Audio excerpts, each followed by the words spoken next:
Hello guys, আসসালামু আলাইকুম। Welcome to my channel new another video পাঙ্গাস মাছের বিরিয়ানি। আজকে আমি আপনাদেরকে দেখাবো পাঙ্গাস মাছের বিরিয়ানি কীভাবে রান্না করতে হয়।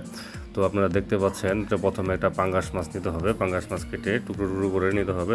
তারপরে আলু কেটে টুকরো টুকরো করে নিতে হবে এবং আলু আর মাছ দুইটারই সুন্দরভাবে হলুদ মরিচ মাখিয়ে ম্যারিনেট করে নিতে হবে।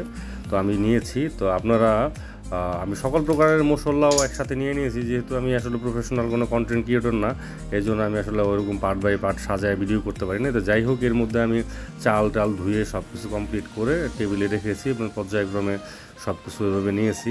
এবং বিরিয়ানির একটা মশলা, সচরাচর বিরিয়ানি যেভাবে রান্না করেন সেমভাবে রান্না করতে হবে, শুধু থাকবে মাংসের জায়গায় মাছ। তো আমি রান্না শুরু করে দিলাম। একটা কড়াই নিলাম, কড়াইতে তেল প্রথমে দিয়ে আলুটাকে ফ্রাই করে নেব। আলু ফ্রাই করা শেষ হওয়ার সাথে সাথে আবার আমরা মাছটাকে ফ্রাই করে নেব। তো মাছটা ফ্রাই করা ভালোভাবে মানে ফ্রাই করতে হবে যাতে লাল হয় কালারটা, সেম এইরকম। তো মাছটা আসলে যদি একদম তরতাজা থাকে তাহলে আরও বেশি ভালো হবে। ফ্রোজেন করার যদি মাছ হয় তাহলে সেটা একটু নরম হইতে পারে।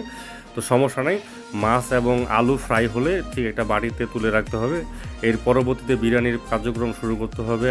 প্রথমে তেল দিতে হবে, তেলের সাথে আদা রসুন বাটা পেঁয়াজ কুচি এভাবে করে মশলাটা রেডি করে মানে কি বলে কষায় নিতে হবে। এরপরে চালটা ধুয়ে রাখা, এটা শুকায় রাখতে হবে চালটাকে ধোয়ার পরে। তো চালটা দিয়ে দিলাম, চালটা দিয়ে দেওয়ার পরে তোলা চাল, এটা হচ্ছে চিনি গুঁড়া চাল। আমি যেটা ব্যবহার করেছি, আপনারা অন্য চাল ব্যবহার করতে পারেন। তো চালটা ভালোভাবে প্রায় 7-8 মিনিট কষায় নিতে হবে। এর পরবর্তীতে এটাতে দুধ দিয়ে দিবেন। আমি 1 গ্লাস দুধ দিয়ে দিয়েছি, যার কারণে কালারটা দেখেন, মশলার কালারটা বা কষানোর কালারটা কি সুন্দর হয়েছে। পরবর্তীতে যখন চালটা মোটামুটি একটা মিডিয়াম পর্যায়ে সিদ্ধ হয়ে যাবে, ফুটে যাবে চালটা, তার পরবর্তীতে আপনি মাছটা যে ফ্রাই করে রাখছিলেন এই মাছটা চালটা মানে মোটামুটি একটা ফাঁকা করে এটা ভিতরে দিয়ে দিবেন।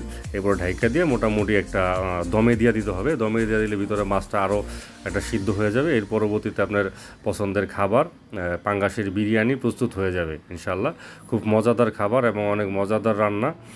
আপনারা করে খেয়ে দেখতে পারেন, ট্রাই করতে পারেন। তো আমার কাছে খুব ভালো লাগছে, আর এটা একটা নতুন রান্নার রেসিপি। আমি চাই যে আসলে ইলিশ মাছ নয়, বাংলাদেশের জাতীয় মাছ হোক পাঙ্গাস। তো আমাদের ভিডিওটা দেখার জন্য অসংখ্য ধন্যবাদ। সবাই ভালো থাকবেন। আসসালামু আলাইকুম।